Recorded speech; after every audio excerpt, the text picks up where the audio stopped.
साथियों, आज हम कुछ टेक्निकल्स की बात करेंगे जो शेयर मार्केट में छोटे निवेशक हैं।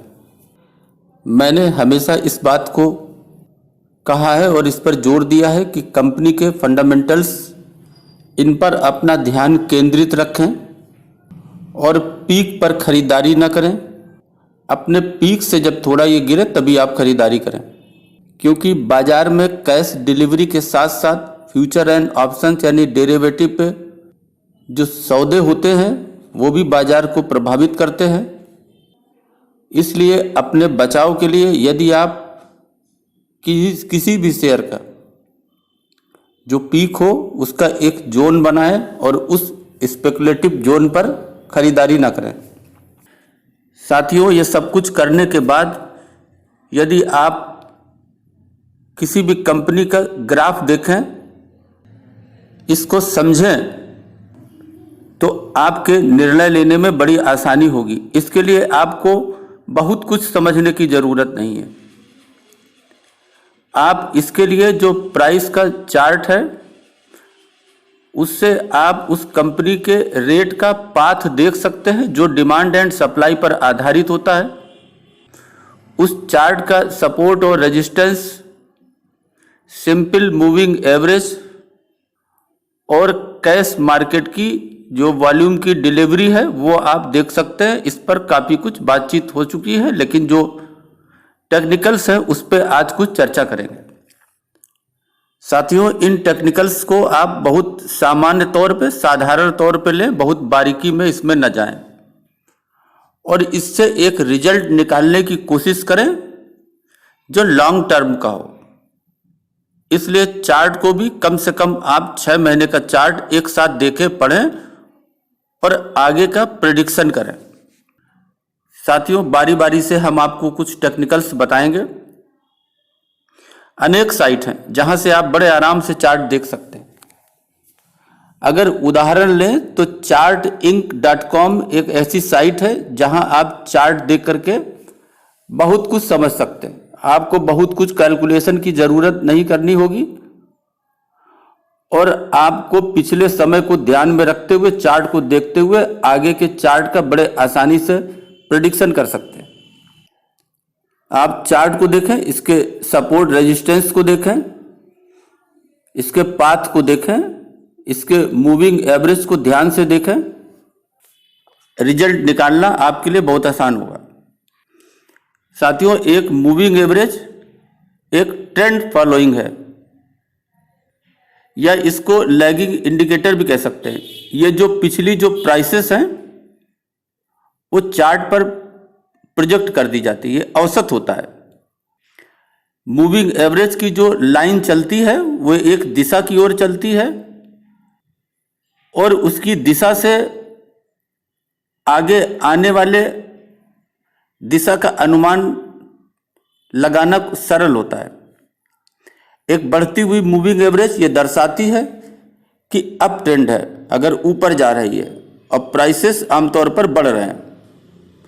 एक गिरती हुई मूविंग एवरेज ये दर्शाती है कि डाउन ट्रेंड है, प्राइसेज औसतन गिर रहे हैं। एक बढ़ती हुई लॉन्ग टर्म की moving average long term up trend को दर्शाती है और एक गिरती हुई long term moving average long term down trend को दर्शाती है। साथियों, ये समय की एक निश्चित अवधि का एवरेज शेयर प्राइस होता है। कम अवधि की मूविंग एवरेज अधिक संवेदनशील होती है और नए ट्रेंड को जल्दी पहचान लेती है, लेकिन यह अधिकतर देखा गया है कि ये जो छोटे समय की मूविंग एवरेज है ये झूठा अलार्म भी देती है। लंबी अवधि की मूविंग एवरेज अधिक विश्वसनीय है और इसकी संवेदनशीलता भी कम होती है। ये बड़े ट्रेंड्स दर्शाती है। साथियों, मूविंग एवरेज को इस्तेमाल करने की लेंथ ट्रेडिंग उद्देश्यों पर निर्भर करती है। Short moving average short term trading और long term average long term निवेशकों के लिए अधिक अनुकूल होती है। साथियों, ये मूविंग एवरेज जो है वो 5 दिनों की लाइन होती है, 20 दिनों की लाइन होती है, 65 दिनों की लाइन होती है, 50 दिनों की लाइन होती है, 100 दिनों की लाइन होती है, 2 दिनों की लाइन होती है। आप इनमें से कोई एक लाइन चुन सकते हैं जब आप लाइन चुनेंगे तो आपके चार्ट पे वो लाइन बन जाएगी, और जैसे जैसे मार्केट आगे बढ़ेगा वो लाइन भी उसी अनुसार बढ़ती जाती है, उसी ट्रेंड के अनुसार, उसी औसत के अनुसार। साथियों, 100 से 200 दिनों की जो मूविंग एवरेज होती है वो लॉन्ग टर्म की होती है। इसी प्रकार से जो 50 से 65 दिन की जो होती है वो मीडियम टर्म की होती है, और इससे कम जो है वो शॉर्ट टर्म की होती है। इसमें डेज होते हैं, जब आप सेलेक्ट करेंगे उस तरह की लाइन ग्राफ पर बन जाएगी आपके चार्ट के साथ साथ। साथियों, अधिक अच्छा हो आप 2 लाइनें चुनें, एक मीडियम टर्म की चुनें और एक लॉन्ग टर्म की चुनें। अगर ऐसा है तो आप एक 50 दिन की लाइन चुन सकते हैं औसत की, और एक 200 दिनों के औसत की लाइन चुन सकते हैं। अलग अलग कलर की होंगी और आपके ग्राफ पे स्पष्ट दिखेंगी, और उनका पाथ दिखेगा। तो 3 चीजें दिखेंगी, एक तो आपका एक्चुअल चार्ट दिखेगा, और उसके साथ ये औसत की दोनों लाइनें दिखेंगी। साथियों, इसमें जो ध्यान देने वाली बात होती है कि अगर हम उदाहरण लें कि जो 100 दिनों का मूविंग एवरेज है और एक है 50 दिनों का मूविंग एवरेज, तो 2 लाइनें आपके चार्ट पे होंगी। साथियों, जैसे जैसे शेयर के रेट गिरते हैं तो ये दोनों लाइनें एक साथ आती जाती हैं, और कभी कभी जब रेट लगातार तेजी से नीचे गिरने जारी रहते हैं तो जो शॉर्ट टर्म की जो लाइन है वो लॉन्ग टर्म की लाइन अर्थात 50 दिनों की लाइन 100 दिनों के लाइन को क्रॉस करती है और नीचे आ जाती है उससे। साथियों, जब कुछ आपको ऐसा लगे कि इनका गैप कम हो रहा है या 50 दिनों की लाइन 100 दिनों की लाइन को क्रॉस करके नीचे जाने को तैयार है, तो आप ये समझिए कि भविष्य में भी रेट जो है इसके गिरने वाले हैं।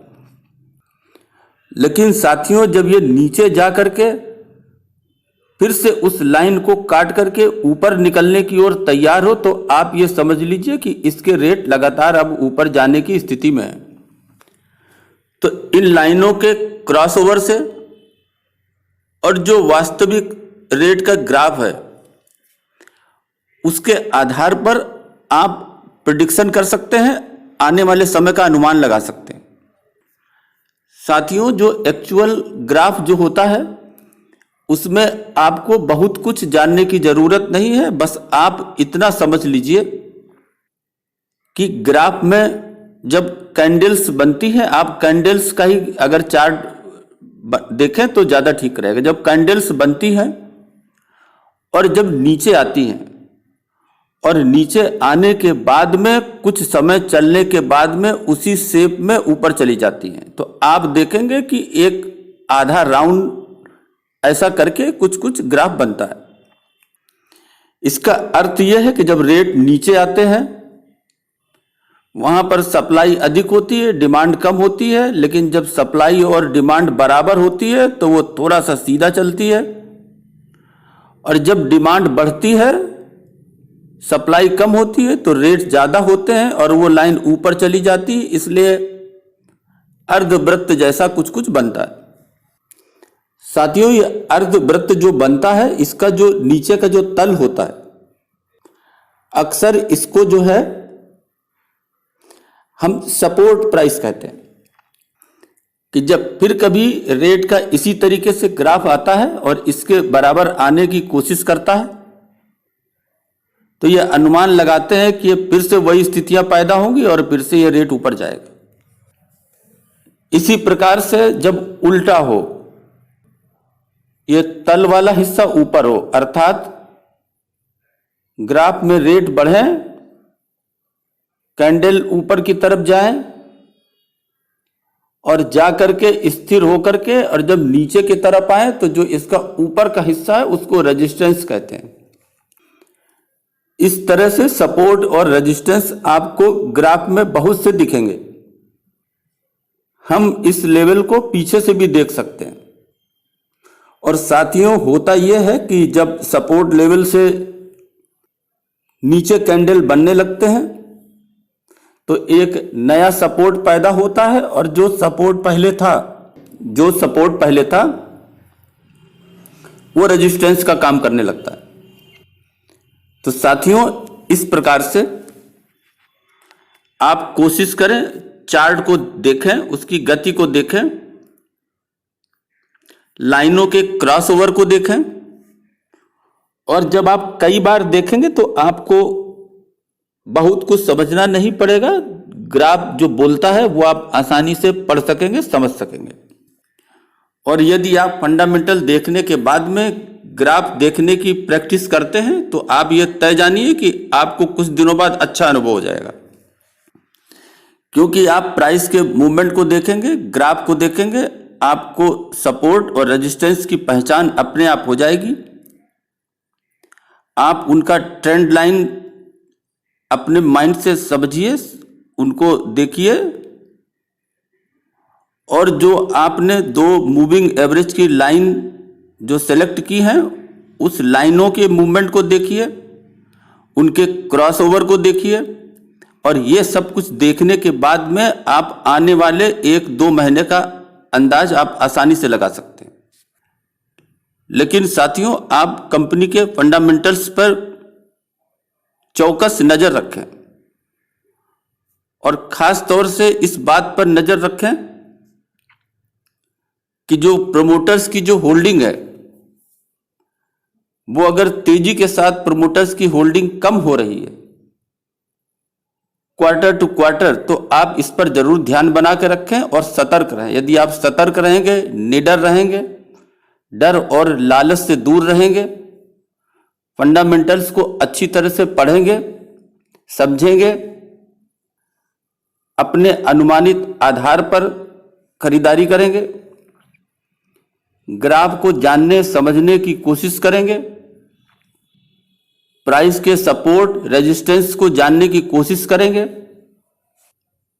बस इतना ही अगर आप समझ गए तो आप मार्केट के पीछे के खेल को आसानी से समझ सकेंगे।